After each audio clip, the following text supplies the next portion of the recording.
Hi friends, welcome to our channel. இந்த channel நம்ம இப்போ என்ன வீடியோ பார்க்க போகிறோம்னா, ரீசெண்டாக அனோமி அப்படின்ற ஒரு படத்தில் இருந்து ட்ரெய்லர் ரிலீஸ் பண்ணியிருந்தாங்க. அந்த ட்ரெய்லருக்கு தான் இப்போ நம்ம ரியாக்ஷன் கொடுக்க போகிறோம். இந்த வீடியோ உங்களுக்கு பிடிச்சிருந்துச்சுன்னா லைக் பண்ணுங்கள், ஷேர் பண்ணுங்கள், சப்ஸ்கிரைப் பண்ணுங்கள். அடுத்த இந்த வீடியோக்கு ரியாக்ஷன் கொடுக்கணும்னு மறக்காமல் கமெண்ட்டில் போஸ்ட் பண்ணுங்கள். இப்போது வாங்க வீடியோக்குள்ளே போகலாம். ஓகே,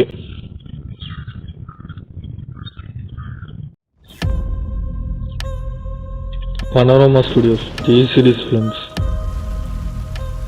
டேய், பாவனா மேம்ல இருக்காங்க.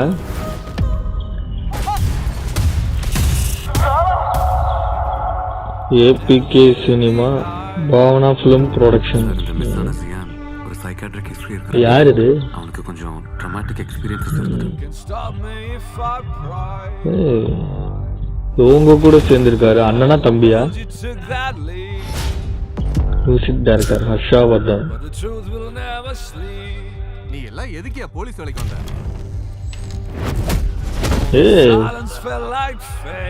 இவர்தான் லீட் கேரக்டரோ, போலீஸ் ஆஃபீஸரா இருக்காரு உங்களுக்கு ரகுமான் சார்.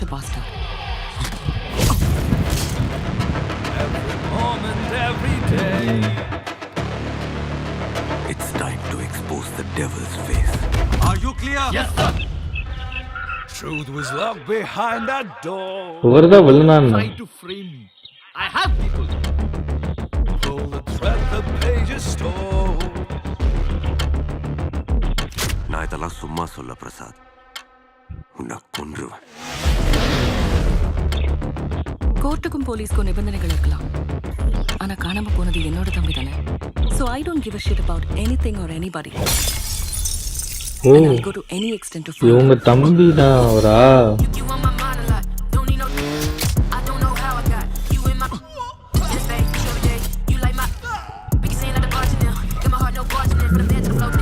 மியூசிக் நல்லா இருக்கு.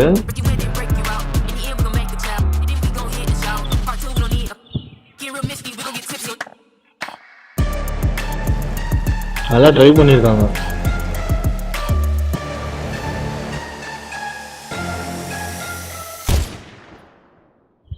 அனோமி the equation of death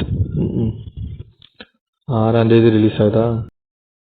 okay, trailer பார்த்தாச்சு. ட்ரெய்லர் உண்மையிலேயே நல்லா இருந்துச்சு. ட்ரெய்லர் கட் பண்ண விதமாக இருக்கட்டும், ட்ரெய்லரில் இருந்த ட்விஸ்ட்டாக இருக்கட்டும், எல்லாமே வந்து வேறு லெவலில் இருந்துச்சுங்க. உண்மையிலே வந்து இந்த ட்ரெய்லரை பார்க்கும்போது வந்து கதை வந்து ஓரளவுக்கு சொன்னாங்க, ஆனால் வந்து நிறைய இடத்துல குழப்பி விட்ருக்காங்க. ஓகேங்களா, கதை வந்து ஓரளவுக்கு தான் சொன்னாங்க, நிறைய இடத்துல வந்து ட்விஸ்ட்டு பண்ணி விட்ருக்காங்க. அதாவது எப்படின்னா, இந்த மாதிரி இந்த ட்ரெய்லரை வச்சு நம்ம இதுதான் கதை, இப்படி தான் போகும் அப்படின்றத வந்து நம்மளால் முழுசாக சொல்ல முடியாது. ஓரளவுக்கு வந்து இப்படி இருக்கலாம்ன்றத வேணால் நம்ம சொல்லலாம், ஆனால் வந்து இப்படி தான் போகும்ன்றது நம்மளால் கண்டிப்பாக ஷுவராக சொல்லவே முடியாது. அது வந்து எப்படி வேணால் கொண்டு போகலாம். ஏன்னா வந்து இந்த கதையை வந்து ஆரம்பத்துலேருந்து கொண்டு போன விதமே வந்து டிஃப்ரெண்ட்டாக இருந்துச்சு ட்ரெய்லரில். ஓகேங்களா, இந்த ட்ரெய்லரை பார்க்கும்போதே தெரியுது க்ரைம் பேஸ் பண்ண ஸ்டோரி, அதாவது க்ரைம் த்ரில்லர் மூவி தான். ஓகேங்களா, இந்த படத்தோட டைட்டிலில் கூட பார்த்தீங்கன்னா அனோமி த ஈக்குவேஷன் ஆஃப் டெத். ஓகேங்களா, அப்போ வந்து இந்த படம் வந்து எப்படி இருக்குன்னு தெரில. ஏன்னா வந்து த ஈக்குவேஷன் ஆஃப் டெத் அப்படின்லாம் கோட்ஸ் கொடுத்துருக்காங்க. எப்படி இருக்க போகுதுன்னு தெரில. அடுத்து பார்த்துக்கிட்டிங்கன்னா, இந்த படத்தில் வந்து பாவனா மேம் தான் லீட் ரோல் பண்ணியிருக்காங்கன்னு நினைக்கிறேன். அவங்க தான் ஹீரோயின் நினைக்கிறேன். ஓகேங்களா, அடுத்து பார்த்துக்கிட்டிங்கன்னா ரகுமான் சார் வந்து போலீஸ் ஆஃபீஸராக நடிச்சிருக்காரு. உண்மையிலே வந்து அவர் ரோலும் வந்து வேறு லெவலில் இருந்துச்சு. அந்த ட்ரெய்லரில் முக்கால்வாசி வந்து அவர் வராரு. அப்படி பார்க்கும்போது அவருமே வந்து ஒரு இம்பார்ட்டண்ட்டான லீடு தான் நினைக்கிறேன் படத்தில். அதாவது அந்த ட்ரெய்லரில் பார்த்தீங்கன்னா முக்கால்வாசி வந்து அவர் இருக்கார். சொல்லப்போனால் பாவனா மேம் வரதை விடவே ரகுமான் சார் வந்து அந்த ட்ரெய்லரில் ரொம்ப அதிகமாக இருக்கார். ரொம்ப மாசாவும் காட்டியிருக்காங்க. மேபி வந்து அவர் இம்பார்ட்டண்ட்டான ரோலாக இருக்கும். அவர் வந்து ஒரு லீடாக கூட இருக்கலாம். ஓகேங்களா, சரி ஓகே. இப்போ வந்து ஸ்டோரி என்னன்னு பார்த்துருவோம். ஓகேங்களா, ஃபஸ்ட்டு இந்த ட்ரெய்லர் ஸ்டார்டிங்கில் வந்து பாவனா மேம் தான் காட்டுறாங்க. பாவனா மேம் வந்து அவங்க தம்பியை தேடுற மாதிரி காட்டுறாங்க. ஓகேங்களா, அவங்க தம்பிக்குமே வந்து இன்ட்ரடக்ஷன் கொடுக்குறாங்க. அவர் யார், அவர் எப்படி, அந்த மாதிரி அவருக்கும் ஒரு இன்ட்ரடக்ஷன் கொடுக்குறாங்க. ஓகேங்களா, பாவனா மேம்க்கு அவங்க தம்பி மட்டும் தான் இருக்காங்கன்னு நினைக்கிறேன். சொந்தம்னு அவங்க தம்பி மட்டும்தான் இருக்காங்கன்னு நினைக்கிறேன். ஏன்னா வந்து அவங்க அம்மா இறந்து போன மாதிரி கூட ஒரு சீன் காட்டுறாங்க. அதில் கூட அவங்க தம்பி வந்து பக்கத்தில் உட்காந்து ஃபீல் பண்ணுற மாதிரி காட்டியிருக்காங்க. அதை வச்சு தான் வந்து அவருக்கு வந்து ஏதோ ஆயிரும்னு நினைக்கிறேன். அதாவது ஒருத்தர் கூட சொல்கிறாரு, அவர் வந்து ஏதோ ட்ராமாவில் வந்து சஃபர் ஆகிருக்காரு அந்த மாதிரி சொல்கிறாங்க. அப்படி பார்க்கும்போது அவங்க அம்மா இறந்ததுனால அவர் வந்து ரொம்ப வந்து அதில் சஃபர் ஆவார்னு நினைக்கிறேன். அதாவது வந்து மனதளவில் வந்து அவருக்கு ரொம்ப வந்து ஒரு கஷ்டமாயிரும், அதாவது ட்ராமா ஆயிரும்னு நினைக்கிறேன். அதுலேருந்தே வந்து அவர் வந்து மனநிலை சரியில்லாத மாதிரி ஒரு மாதிரி தனிமையிலேயே இருப்பாருன்னு நினைக்கிறேன். ஓகேங்களா? அப்படி இருந்தவர் வந்து ஒரு கட்டத்துக்கு மேலே காணாமல் போயிடுறாரு. அதாவது அப்படி யாரு கூடயும் பேசாம, எதுவுமே இல்லாம, அவர் பாட்டுக்கு சோகமாவே இருக்கிறவர் வந்து ஒரு கட்டத்துக்கு மேல காணாம போயிடுறாரு. அப்படி காணாம போறவர வந்து பாவனா மேம் தேடுறாங்க. அப்படி தேடும்போது வந்து இன்னும் நெறைய விஷயங்கள் டீட்டெயில்டா கிடைக்குது. இதுல வந்து ரகுமான் சார் வந்து எப்படி உள்ள வரப்போறாருன்னு தெரியல. அதாவது அவர் போலீஸ் ஆஃபீஸரா காட்டுறாங்க. அவர் வந்து இந்த கேஸ வந்து இன்வெஸ்டிகேட் பண்ண வருவாரா? இல்லாட்டி அவருக்குமே இதுல வந்து ஏதோ சம்மந்தம் இருக்குமா? அந்த மாரி கொண்டு போவாங்களா என்னன்னு தெரியல.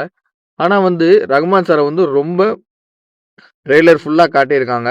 அவரு வந்து ஹீரோ கேரக்டர்ல இருப்பாரா? வில்லன் கேரக்டர்ல இருப்பாரான்னு தெர்ல. ஏன்னா வந்து, அவர வந்து ஸ்டார்ட்டிங்ல ட்ரெய்லர்ல காட்டும்போது ரொம்ப வயலன்ஸா, அரகன்ட்டா காட்டியிருப்பாங்க. அதுக்கப்புறம் வந்து நல்லவர் மாரியும் காட்டியிருப்பாங்க. ஓகேங்களா? அது வந்து எப்படி போப்போதுன்னு தெர்ல. மேபி வந்து எப்படி வேணா வச்சிருக்கலாம். ஓகேங்களா?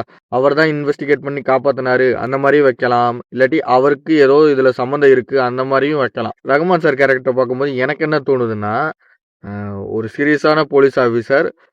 ரொம்ப டெடிகேட்டிவான ஒருத்தரு. தனக்கிட்ட ஒரு கேஸ் வந்துச்சுன்னா, அந்த கேஸ வந்து எப்படியாவது முடிக்கணும். அதுக்காக வந்து ரொம்ப முயற்சி பண்ணுவாருன்னு நெனைக்கிறேன்.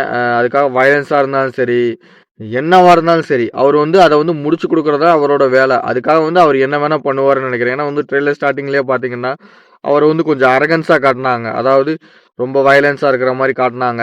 ட்ரெய்லர் லாஸ்ட்லயும் பார்த்தீங்கன்னாலும், அதே மாரி தான் ரொம்ப ஃபைட்டு இதெல்லாம் வந்து நல்லா காட்டியிருந்தாங்க. அப்படி பார்க்கும்போது வந்து அவர் ரொம்ப சின்சியரான ஒருத்தரு. அவரோட வேலைய முடிக்கிறதுக்காக அவர் என்ன வேணா பண்ணுவாரு. ஓகேங்களா? அந்த மாரி ஒரு கேரக்டர்ன்னு தான் நெனைக்கிறேன். பார்ப்போம் படத்துல எப்படி வருதுன்னு பார்ப்போம். ஏன்னா வந்து இங்கேயே வந்து நம்ம எல்லாத்தையும் சொல்லிட முடியாது. ட்ரெய்லர்லயும் நல்லா குழப்பி விட்டுருக்காங்க. எனக்கு வந்து ரகுமான் சார வந்து பார்க்கும்போது அவர் லீடா இருப்பாரு. அவர் தான் கேஸ கண்டுபிடிப்பாரு அப்டின்னும் தோணுது. ஒருவேள அவருக்கும் அதுல ஏதோ சம்மந்தம் இருக்குமா? அப்டின்னு தோணுது. இல்லாட்டி பாவனா மேமோட தம்பி இருக்கார்ல, தம்பியா நடிச்சிருக்கார்ல, அந்த கேரக்டருக்கு ஏதாவது சம்மந்தம் இருக்குமா? அதாவது அந்த கேரக்டரே வந்து தான் காணாம போன மாரி செட்டப் பண்ணி வச்சுட்டு ஓடி போயிட்டாரா? இல்லாட்டி என்னன்னு தெரியல. அவருக்கு வந்து ஏதோ வந்து ஒரு பிரச்சனை வந்து இல்லாட்டி யார்கிட்ட இருந்தோ தப்பிக்கணும். இந்த மாரி ஏதாவது ஒரு காரணத்துக்காக, இல்லாட்டி வேற ஏதோ காரணத்துக்காக கூட அவரே வந்து தான் செத்த மாரியோ, இல்லாட்டி தான் தொலைஞ்ச மாரியோ கணக்கு காட்டிக்கிட்டு, வேற எங்கேயாவது ஒளிஞ்சு வாழ்ந்துகிட்டு இருக்காரா? என்னன்னு தெரியல. ஓகேங்களா? இதெல்லாம் வந்து படத்த பார்த்தா தான் தெரியும். ஓகேங்களா? கடைசில வந்து என்ன கான்செப்ட்னா, பாவனா மேம் வந்து யார் விட்டாலும் அவங்க விடக்கூடாது அப்படின்ற மாரி இருக்காங்க. அதாவது தன் தம்பிய வந்து எப்படியாவது கண்டுபிடிச்சே ஆகணும். யாரு ஹெல்ப் பண்ணாலும், ஹெல்ப் பண்ணலைனாலும் தான் தம்பிய நம்ம கண்டுபிடிச்சே ஆகணுன்றதுக்காக விடாமுயற்சியா போராடிக்கிட்டு இருக்காங்க. கடைசில கண்டுபிடிச்சாங்களா? இல்லையா? என்ன ஆச்சு? இதுதான் ஸ்டோரியா இருக்கும்னு நெனைக்கிறேன். உண்மையிலேயே நல்லா தான் இருக்கும். பார்ப்போம். பிப்ரவரி 6 தான் வந்து ரிலீஸ் ஆகுது. எல்லாருமே தியேட்டருக்கு போய் பார்த்து என்ஜாய் பண்ணுவோம். ஓகேங்களா? அது மட்டும் இல்லாம இந்த ட்ரெய்லர்ல வந்து நெறைய ட்விஸ்ட் குடுத்துருக்காங்க. ஓகேங்களா? கண்டிப்பா படத்துலயுமே நெறைய ட்விஸ்ட் இருக்கும்னு நெனைக்கிறேன். எதிர்பார்க்குறேன் படத்த. ஓகேங்களா? பிப்ரவரி 6 தான் ரிலீஸ் ஆகுது. எல்லாருமே தியேட்டருக்கு போய் பார்த்து என்ஜாய் பண்ணுவோம். ஓகேங்களா? இந்த வீடியோ உங்களுக்கு புடிச்சிருந்துச்சுன்னா லைக் பண்ணுங்க, ஷேர் பண்ணுங்க, சப்ஸ்கிரைப் பண்ணுங்க. அடுத்து இந்த வீடியோக்கு ரியாக்ஷன் குடுக்கணும்னு மறக்காம கமெண்ட்ல போஸ்ட் பண்ணுங்க. பாய்.